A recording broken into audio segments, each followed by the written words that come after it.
Hey everyone, this is Keyshawn Brown on KB Finance.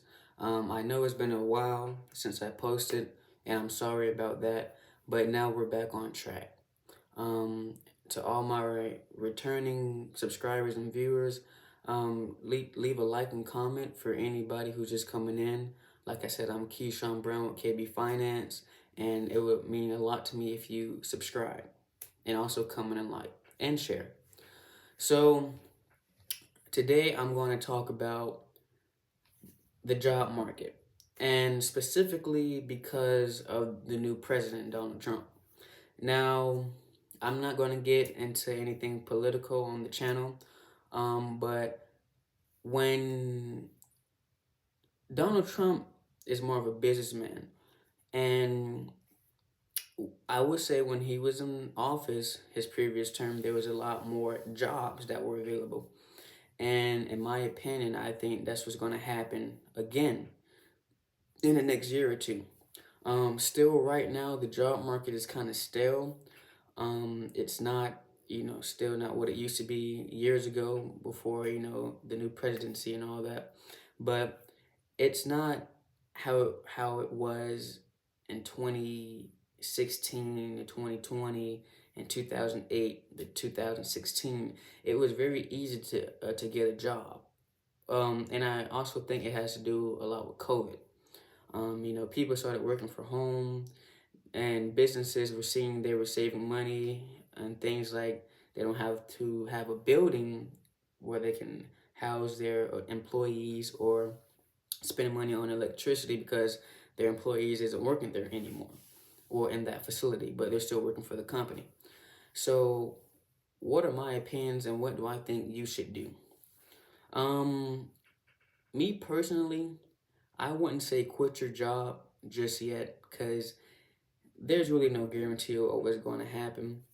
And also, if you have applied for jobs, I would say to keep a lookout for any emails from job and future employers, mainly because if you applied for a job, a few months ago and they sent you an email saying, hey, you want hired or selected for the position, they didn't knock you away from being a candidate. They just basically put you at the bottom because they weren't looking for anyone to hire at the moment.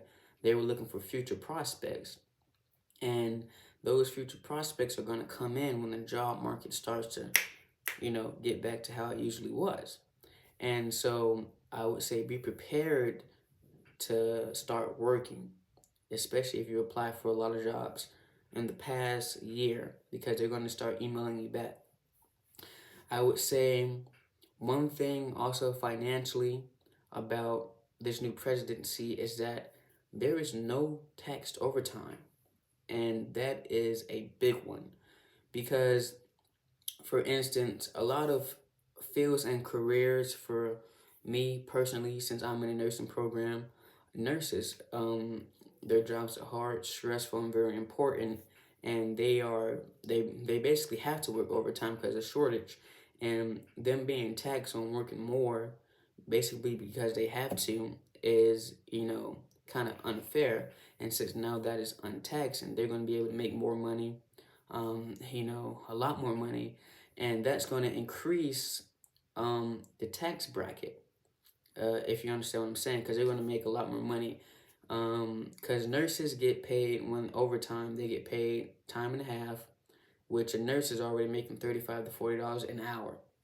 So time and a half plus the shift bonus. So if they're working night, they also get a bonus. And if they're working, overtime, they get another bonus of like $20. So at once overtime, a nurse could be making anywhere from 60 to over $100, depending on how long they've been in the field, where they work, the location, and their specialty.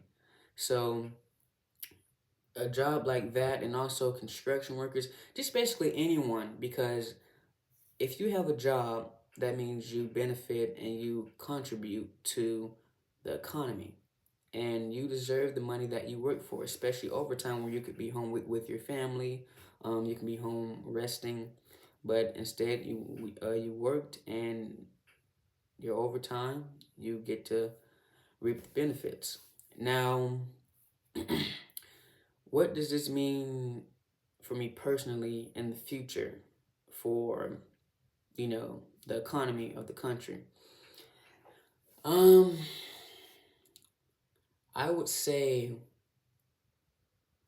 we have to secure our jobs and careers now, because I don't know, even though COVID had a lot to do with the job market slowing down a lot. Also, presidency, politics. I'm not going to get into politics, but I'm saying that's also a big part. So you want to secure your job, secure your business, secure anything that, is valuable to you. Your job should be valuable to you. You know, you might not like your job, and a lot of people don't, but you need to survive. You need to invest. You need to have money to invest, and you know, because I'm telling you right now, once you lose that job or you quit that job, it is hard to get another one. And if you don't like the job you have already, and you don't have a job set up, prior to quitting or getting fired, or whatever your case might be, the job that you're probably going to have to take on is going to be 10 times worse. you know so don't get up, quit, wait, let things play out for about a few months, and then keep up on the news. A lot of people don't watch the news. They try to get their news and all their information from social media. I would say stay up on the news, because that's where all the information is. For me personally, I watch news, read articles, and that's how I know about this and about that.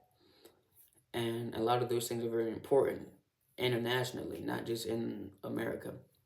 So the three takeaways from this video I want you guys to have is: don't quit your jobs just yet. Give it a few months for everything to flow through and come into place. Get job security right now. Get job security right now or in the next few months, because we don't know what's going to happen after, the next 3-4 years. You might not be able to get another job. And number three, I haven't talked about it yet. Save money and have an emergency budget. Please do. Because you can get laid off your job. Anything can happen. We don't know. Maybe we might get, I think personally, the job market is going to open up, or maybe it might not. Maybe it might slow down. Companies might have to make cuts. They might have to lay people off. Things happen. You never know what can happen. Another outbreak could happen.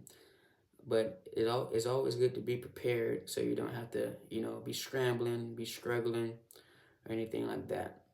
So I hope you guys enjoyed this video. I know it's, just me talking about, current things that's happening in the country, and what I feel and what I would do and what I would advise you to do, because I can't tell you to do anything.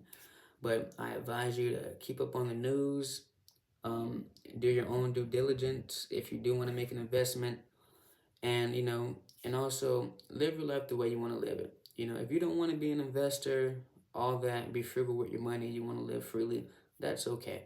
But if you do, I'm here to help you. I have videos on that, and yeah. So I hope you enjoy it. Like I said, if you're new, subscribe, like, and comment. If you're a returning viewer, like and comment and share, please. Have a nice day.